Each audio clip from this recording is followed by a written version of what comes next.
pense que c'est plus naturel et c'est plus... Enfin, c'est meilleur au goût que la margarine. Le beurre. Parce que quand c'est gras, c'est bon. Et c'est meilleur. C'est moins chimique. La margarine. Parce que c'est plus doux. C'est plus gras. Je préfère le gras. Parce que c'est meilleur. Pour cuisiner, je pense que c'est plus intéressant, les goûts. Je cuisine avec du beurre, mais je mange de la margarine.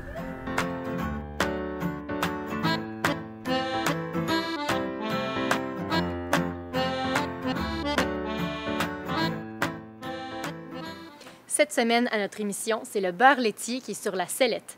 Cet aliment qui a toujours fait partie de notre alimentation, le connaissons-nous vraiment bien? D'où vient-il? Est-il bon pour nous? Et comment l'utiliser? Écoutez bien tous les propos recueillis, que ce soit dans la rue ou auprès d'experts, à commencer par le chef cuisinier Jérôme Ferrer. Pour moi, le beurre, c'est un rehausseur de saveur.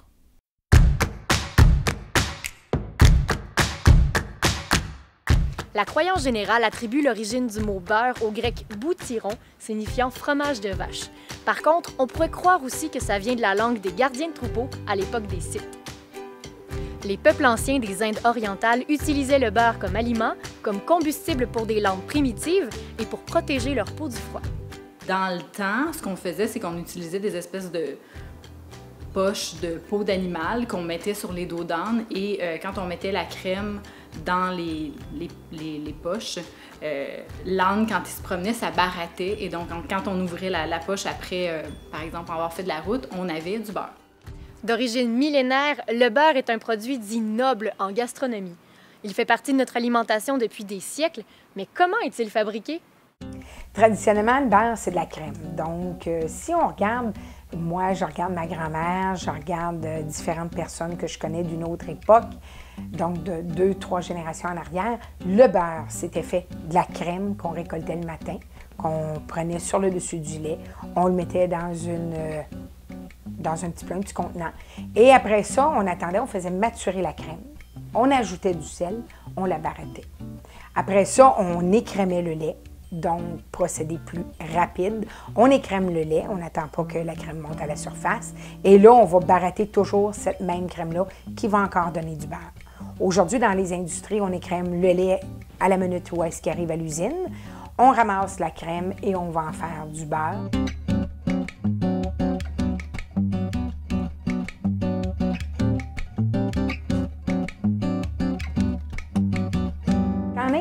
Que ce soit une petite industrie ou une grande industrie, la première chose, c'est le lait qu'on doit écrémer.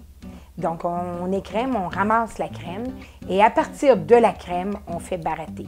Soit dans des petites barattes à tambour, soit dans des grosses barattes avec des centrifuges, mais le beurre, c'est simplement de la crème qui est barattée. Puis on peut utiliser le lait de plusieurs mammifères. Donc ici, on est habitué au lait de vache, mais on peut aussi utiliser le lait de bufflonne, le lait de chèvre, le lait de Chanel même. Donc ça va donner évidemment différents goûts au beurre, mais bon, ce qu'on connaît surtout ici, c'est lait de vache ou lait de chèvre. Vous avez différents beurres disponibles sur les tablettes. Vous avez du beurre biologique. Ça, c'est seulement de la crème. Il n'y a aucun additif, il n'y a absolument aucun produit d'ajouté, sauf du sel de mer pour conserver le goût du beurre. Le beurre est donc un produit relativement pur dans sa composition et apprécié de tous. Mais en raison de son haut taux de gras saturé, il a vu naître un concurrent de taille, la margarine.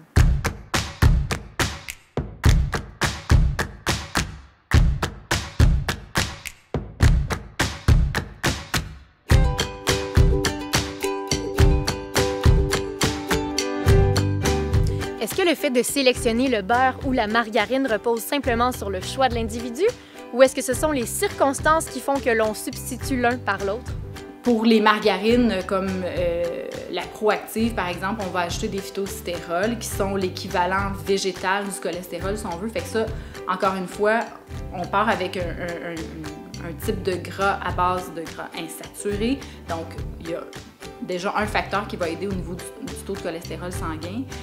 Et les phytostérols vont aussi aider à abaisser le taux de cholestérol sanguin. Fait que pour les gens, par exemple, qui auraient un taux de cholestérol élevé et qui voudraient vraiment, en combinaison avec leur médication, avoir une source de gras qui va les aider, ça peut être une margarine intéressante. Sauf que c'est beaucoup plus cher. Donc, on a un avantage de la margarine, c'est que c'est quand même pas mal moins cher que le beurre. Mais là, quand on va vers des margarines spécialisées, ça ça dépasse même le prix du beurre. Les avantages du beurre, je pense que c'est inévitablement son goût. Je pense que c'est ce qui fait que c'est difficile pour certaines personnes de s'en passer. Son désavantage, c'est ses gras saturés. Donc, si on compare avec la margarine, c'est sûr qu'on a 4 fois plus de gras saturés dans le beurre que dans la margarine. Ça, c'est son plus gros désavantage. Mais là, ce qui est intéressant, c'est qu'on est en train de voir l'impact des gras saturés, l'impact réel des gras saturés sur le taux de cholestérol, parce que c'est beaucoup le gros désavantage, hein, c'est que les gras saturés ont souvent été blâmés pour augmenter le taux de cholestérol sanguin. Et là, ce qu'on se rend compte, c'est peut-être que ça ne l'affecte pas tant que ça, mais il ne faut pas oublier que ça ne va pas nécessairement améliorer le taux de cholestérol, tandis que les gras insaturés, ce qu'on va retrouver dans la margarine ou dans les huiles d'olive, canola, les huiles de noix, ces choses-là, ces huiles-là vont abaisser le taux de cholestérol. Donc, à ce moment-là, c'est beaucoup plus intéressant d'aller vers les huiles végétales pour, sur les légumes ou des choses comme ça, ou pour la cuisson même, on peut utiliser l'huile d'olive et l'huile de canola sans problème. Le débat entre le beurre et la margarine, c'est 2 cas gras. Les 2 sont faits de différentes manières. Il y en a un qui a 10 000 ans d'histoire. Et si on regarde, il y a 10 000 ans d'histoire, on ne parlait pas de problèmes de santé. On prenait du gras, on mangeait, on avait ce qu'on avait, mais on n'avait pas les mêmes travaux qu'on fait aujourd'hui. Aujourd'hui, on a des gens qui vont travailler dans des bureaux, vont travailler dans d'autres circonstances. Avant, les gens travaillaient où? Sur la terre, sur la ferme, dans la construction, on bâtissait le pays. Donc, plus on mangeait de gras, ça ne dérangeait pas, on travaillait, on le brûlait. Maintenant, il faut diminuer un peu nos quantités de gras parce que le travail n'est pas le même. Les gens sont plus sédentaires, ils ont des ouvrages plus assis, moins durs, moins physiques. Donc, on dépense beaucoup moins d'énergie. Donc, le besoin en gras diminue par rapport à l'ouvrage qu'on va faire. La question reste difficile là-dedans, lequel qui est le mieux, du beurre et de la margarine. Moi, je dis que le beurre, il est meilleur pour plusieurs raisons. Dans les margarines, on a vraiment une panoplie. Là. On a des margarines végétaliennes dans les grandes marques, tout comme des marques un petit peu plus, que ce soit sans gluten ou sans OGM, des choses plus spécialisées. Le beurre, on peut avoir du beurre sans sel. Le beurre pour les pâtisseries, idéal pour faire des croissants, des choses comme ça. C'est un beurre qui est pur et c'est un beurre qui est plus difficile à garder un petit peu étant donné qu'il n'y a aucun préservatif. Il n'y a pas de sel dedans, donc plus difficile à garder. La deuxième partie, ce qui est le plus courant, c'est le beurre demi-sel. Tendance santé, moins de sel. On a toujours notre gras qui est le beurre, mais on a moins de sel. Et on a des beurres aromatisés pour accompagner différents mets. Donc, le beurre à l'ail, qui est un très fidèle ami de plusieurs personnes, on le met dans toutes les sauces, dans les pommes de terre, un peu partout. On a aussi des beurres avec de l'orange, des épices, donc des beurres raffinés pour mettre avec des plats. Et les gens, de plus en plus, recherchent un petit goût, quelque chose de plus. Chaque produit a ses valeurs et ses limites nutritionnelles. Tout est dans l'équilibre de consommation et dans l'utilisation qu'on en fait. Comme nous l'avons vu, il existe une gamme élaborée de beurre et de margarine, mais aussi plusieurs autres alternatives. Ça reste une question de choix, de goût et de besoin.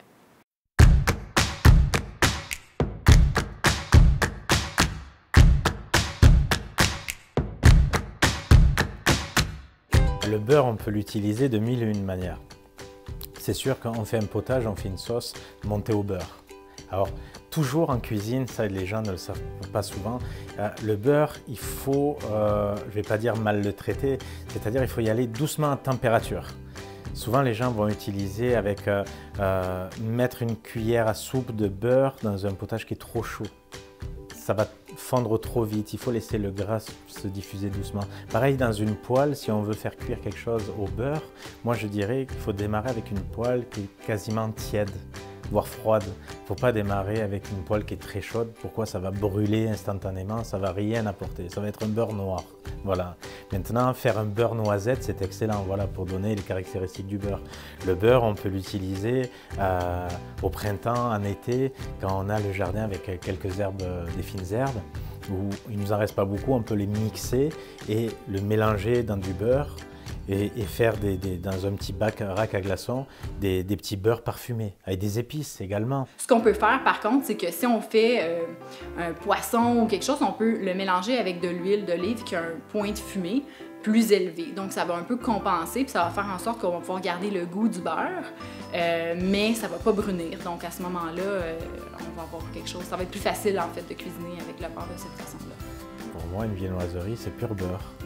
Si on met de la margarine, ben c'est gras, mais ça sent rien, ça goûte rien. L'utilisation du beurre reste une question de goût quand on peut avoir le choix. Mais certains resteront toujours des inconditionnels du beurre. En dehors des maladies, ça c'est autre chose, que des gens qui ne peuvent pas manger de sucre, des gens qui ne peuvent pas avoir du beurre, des gens, ben oui, on va chercher des substituts. Mais en dehors de ça, s'il n'y a pas question de maladie, pourquoi aller enlever la notion de plaisir?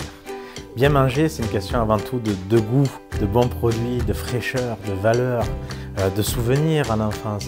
Mieux vaut manger une seule viennoiserie pur beurre, de savoir c'est quoi le bonheur, une pâte feuilletée, que de goûter quelque chose qui va faire peut-être aussi mal au niveau de la santé, mais qui ne goûte rien. Il existe une grande variété de beurre, de raisons d'en manger et de façons de l'utiliser. Le beurre fait partie de notre alimentation depuis des siècles et tartiné ou cuisiné, il est là pour rester. Pour visionner l'intégralité des vidéos de nos 3 intervenants, rendez-vous dans la section Émissions Plus de notre site web foodinfo.tv. La grande différence, c'est que dans le cas d'une intolérance au lactose, on va voir des symptômes au niveau digestif, comme des ballonnements, des douleurs abdominales, des diarrhées, alors que dans le cas de l'allergie alimentaire, ça peut toucher plusieurs systèmes.